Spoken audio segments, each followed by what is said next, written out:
अगर 4 भाइयों में 3 भाई रोजगार से हैं, 1 भाई बेरोजगार है, तो वो मिलकर उसका ध्यान रखते हैं। बेटा बेरोजगार है तो बाप मरते दम तक उसका ध्यान रखता है, क्योंकि हमारे यहां कहा गया जो कमाएगा वो खिलाएगा, जो आया है वो खाएगा। अरे भाई, आप तो सिर्फ आदमी तक रहे। हमारी ये सोच इतनी व्यापक थी। मैंने कहा ना, झूठ के पुलंदे कैसे रखे गए। अगर आप लोगों से बहुत को ध्यान हो तो जब पितृपक्ष आता है, श्राद्ध पक्ष, जिसमें पूर्वजों के लिए किया जाता है, तो उस दिन, जिस दिन आप अपने पूर्वजों का तर्पण करते हैं, उस दिन क्या होता है, 3 खाने के हिस्से निकाल के रखे जाते हैं। किसके लिए? एक कुत्ते के लिए, एक कौवे के लिए और एक गाय के लिए। क्यों? हमारे यहां गाय देवतुल्य पशु माना गया है, हाईएस्ट पेडेस्टल पे है। कुत्ते को शमशान का के देवता भैरव का वाहन माना गया है, एंड ऑफ द लाइफ की तरफ दर्शाता है। और कौवा उस प्रकार की श्रेणी का जंतु है जो कि तमाम गंदगियों को साफ करता है।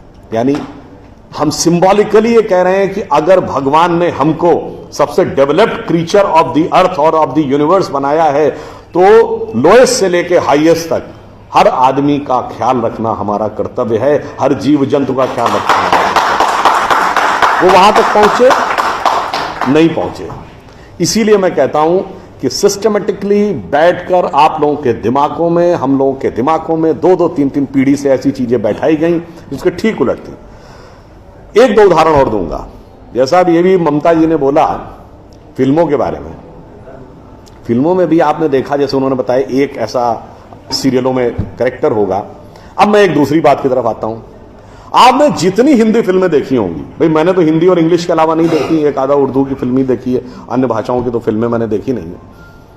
मगर हर हिंदी फिल्म में शुद्ध हिंदी बोलने वाला कैरेक्टर या तो विलेन होगा या कॉमेडियन होगा। ये धीरे धीरे हमारे दिमाग में बैठ गया। हीरो क्या बोलेगा? 60, 70 और 80 के दशक तक उर्दू मिक्स्ड हिंदी बोलता था, पिछले 20 साल से इंग्लिश मिक्स्ड हिंदी बोलेगा।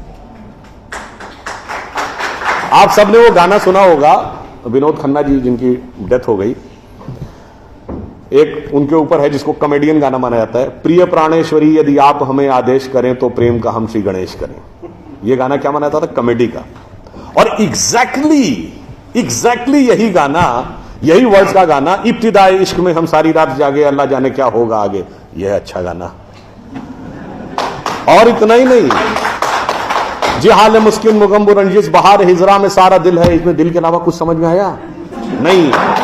हिंदी के शब्द आ जाए, अरे साहब बड़ी कठिन हिंदी, बड़ी क्लिष्ट हिंदी कहां से ले आए, अगर साफ साफ उर्दू भी बोल दिया ये कहां ले आए, अंग्रेजी मिक्स्ड होना चाहिए। भाई अंग्रेजी मिक्स्ड होकर हम, देखिए ये सारी चीजें हम लोगों के दिमागों में बैठा ली जा रही हैं। हम कहां जा रहे हैं? एक छोटा सा उदाहरण आपको देता हूं। मैं किसी भाषा के प्रति सम्मान या असम्मान नहीं व्यक्त करना चाहता, एक तथ्य सामने रखना चाहता हूं। अंग्रेजी भाषा में केवल 5 वॉवेल हैं, AEIOU, केवल 5 वॉवेल, और मात्रा पाई जैसी कोई चीज ही नहीं है। इसलिए इसमें साइलेंट का भी प्रॉब्लम है और एक्सेंट का भी प्रॉब्लम है। एक कश्मीरी और पंजाबी जिस एक्सेंट में बोलता है, एक बिहारी जिस एक्सेंट में बोलता है, एक तमिल और केरलाई जिस एक्सेंट में बोलता है, उसमें भारी अंतर है। मगर जिन लैंग्वेजेस की फोनेटिक्स डाइवर्सिफाइड है, अब जैसे उसमें मैं एक एक्सट्रीम एग्जांपल देता हूं, संस्कृत। आप वैष्णो देवी के मंदिर जाइए या तिरुपति बालाजी के मंदिर, काशी विश्वनाथ या कामाख्या, जब पुजारी मंत्र बोलना शुरू करता है, एक्सेंट में कभी डिफरेंस देखा है? वो भी तो उसी इलाके के हैं। क्यों? क्योंकि आपकी लैंग्वेज की फोनेटिक्स डेवलप्ड है, साइंटिफिक है। उदाहरण के लिए, आप सब ने कभी ध्यान दिया हो या ना दिया हो, हिंदी में कहते हैं ना काखा गाघा अंगा, का जब बोलते हैं तो जबान कहां लगती है? फिर खा में और पीछे, गा में और पीछे, घा में और पीछे, जब अंगा बोलते हैं तो गले से निकलता है। The entire phonetics is designed as per the contour of your vocal cord. एक प्रकार के शब्द एक साथ, तथा दधा ना सब दांत से, दंतर, पापा पापा मां सब होठ से, इतना डेवलप्ड, इतना साइंटिफिक इंस्ट्रूमेंट हमारे पास, और हमें समझाया जा रहा है कि नहीं ये छोड़ दो, ये तो वैसी बात हो गई कि हमारे पास स्मार्टफोन है। मगर दुनिया जो है वो पुराना वाला जो नोकिया हम यूज करते थे उसके पीछे भाग रही है। तो नहीं जी, हम तो उसी के साथ चलेंगे।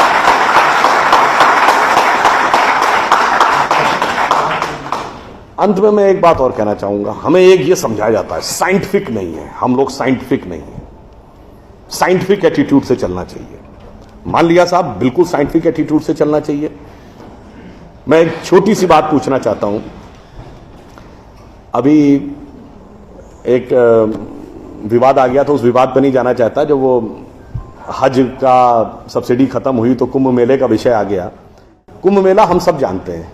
कुंभ मेले का एक एस्पेक्ट आप लोगों ने कभी ध्यान दिया है? कुंभ मेला कितने साल में एक बार पड़ता है? 12 साल में। 12 साल में एक बार क्यों पड़ता है?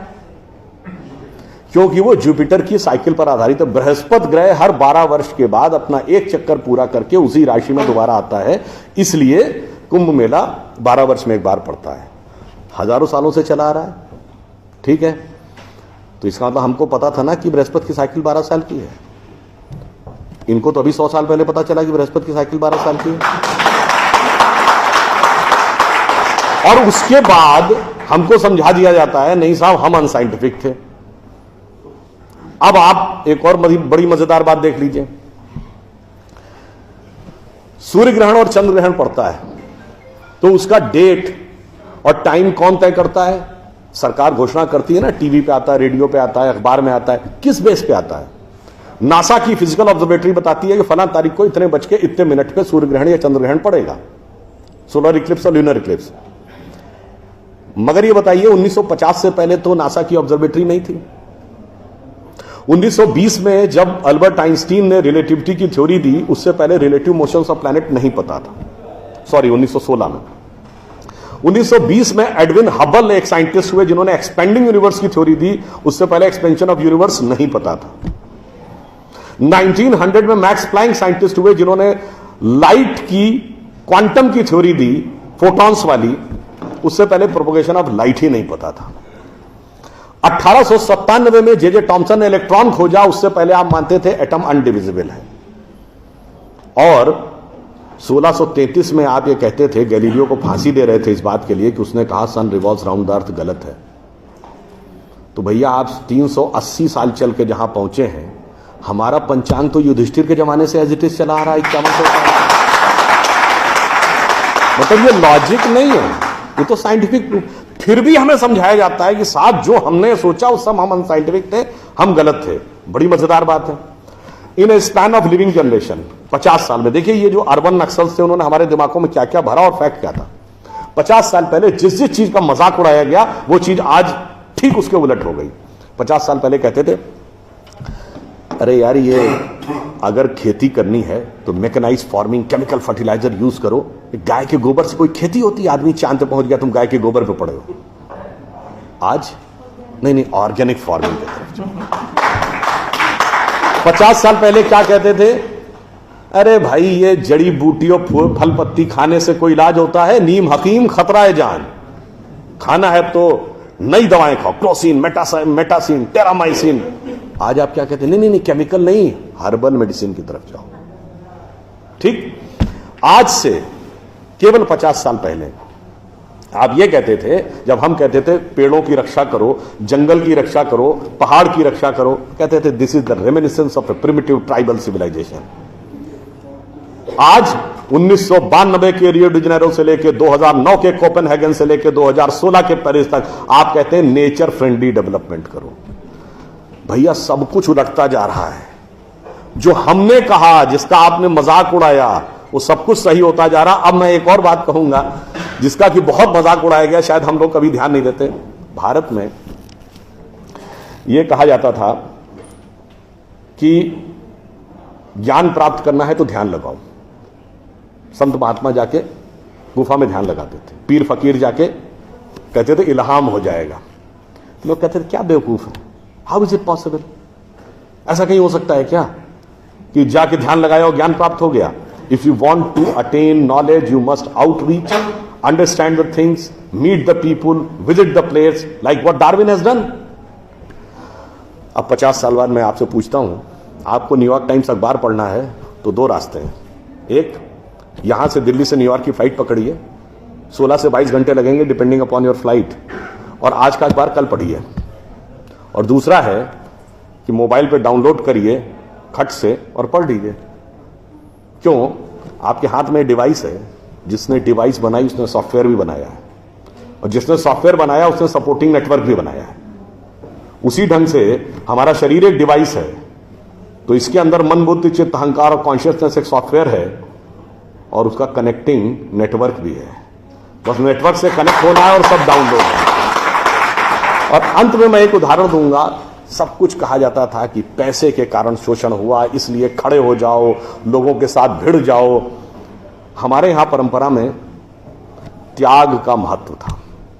हम आपसे पूछें, दो राजा बताइए जो सबसे बड़े महान माने गए भारतीय संस्कृति में, राजा राम और राजा हरिश्चंद्र। दोनों इसलिए कि त्याग किया, इसलिए नहीं कि बड़ा बड़ा इलाका अलेक्जेंडर द ग्रेट की तरह कब्जा कर लिया। अब मैं एक आपको उदाहरण देता हूं, वो त्याग कैसे समाज में रचा बसा था। हमारे पूज्य संतों में से एक हुए संत रविदास, काशी के रहने वाले थे। उनके पास भगवान राम की एक मूर्ति थी।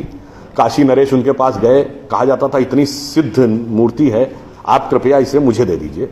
ऐसी मूर्ति राजा के पास होनी चाहिए राजभवन में, ना कि इसमें मैं इस मूर्ति के वेट का 10 गुना सोना आपको दे दूंगा।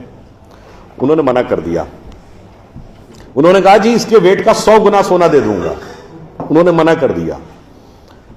तो राजा को थोड़ा क्रोध आ गया। उसने कहा ऐसा है रैदास जी, आज जिस झोपड़ी में रह रहे हैं इसमें जितना सोना आ सकता हो नीचे से ऊपर तक उतना भर लीजिए, उतना मैं आपको देने को तैयार हूं। तो एक बार उनकी पत्नी का मन आया कि भाई ऐसा बढ़िया ऑफर नहीं मिलेगा, अब हमें इस पर विचार कर लेना चाहिए। रैदास ने क्या जवाब दिया? एक मोरो राम नाम धन, एक मोरी आशा, ऊ धन आई है ई चले गई है, ना चाहे भगत रैदासा। मना कर दिया। रैदास जी क्या थे? वो जूते बनाते थे, आज की परिभाषा के अनुसार दलित थे। अब आप आइए, संत कबीर जुलाहा थे, आज की परिभाषा के अनुसार ओबीसी। जब उनके बेटे ने भगवान के भजन के बजाय पैसा कमाना शुरू किया तो कबीर ने क्या कहा? उनके बेटे का नाम था कमाल। उन्होंने कहा बूढ़ा वंश कबीर का, उपजा पूत कमाल, और हरि का भजना छोड़ के घर ले आया माल। यानी उन्होंने उसको डिस्कार्ड किया। आप त्याग में रह के दिखाएंगे। अब आप आइए, मीराबाई राज परिवार की थी आज के हिसाब से, फॉरवर्ड। और उन्होंने क्या कहा? पायो जी मैंने राम रतन धन पायो, और जन्म जन्म की पूंजी पाई बाकी सबे लुटायो। उन्होंने भी पैसे की तरफ नहीं रहा। और अंत में ये सब एक ही कंटेम्परेरी है, तुलसीदास जिन्होंने रामचरितमानस लिखी, वो ब्राह्मण थे, फॉरवर्ड आज के जमाने के हिसाब से। कहा जाता अकबर उनके पास गए। अकबर ने कहा कि आप हमारे दरबार में आकर स्थान ग्रहण करिए, हम आपको 60,000 की मनसबदारी देंगे। उस जमाने में मनसबदारी एक रैंक होती थी। तो जैसे 40,000 की मनसबदारी वॉज मैक्सिमम, 60,000 का मतलब हुआ कि राजा के बाद सबसे बड़ा स्टेटस आपका होगा। तो तुलसी ने क्या जवाब दिया? हम तो सेवक राम के हियो धरे दरबार, हमारे तो हृदय में भगवान राम का दरबार धरा हुआ है। तुलसी का अब होएंगे नर के मनसबदार। ये मैंने क्यों बताया? जो बातें ये अर्बन नक्सलिस्ट समझाते हैं कि शोषण किया गया, कैपिटलिज्म किया गया, अगर मार्क्स ने कहा धर्म एक अफीम है जो गरीबों को पिला दी जाती है ताकि अमीर उस पर हुकूमत करता रहे, पर यहां ऐसा नहीं था। मैंने दिखाया समाज का निचला वर्ग हो, मध्यम वर्ग हो, उच्च वर्ग हो, राज करने वाला वर्ग हो, सबने कहा जो त्याग करेगा वो महान होगा। इसीलिए हमारे यहां महात्मा गांधी महान हुए, ना कि प्रधानमंत्री रहने वाले नेहरू महान। तो इसलिए मैं अंत में ये कहूंगा आप सभी लोगों से कि ये जो मायावी रावण साधु का वेश बना के आता है, सूक्ष्म दृष्टि से इसको समझिए और आश्वस्त रहिए कि वो चाहे कितना भी मायावी हो, अंत में विजय हमारी ही होगी, क्योंकि हम आज दुनिया के यंगेस्ट नेशन है। जैसा अभी नलपत जी ने कहा ना कि भाई people like us we are in minority. हम देश दुनिया के सबसे युवा देश हैं, यह सत्य है, मगर यह अर्ध सत्य है।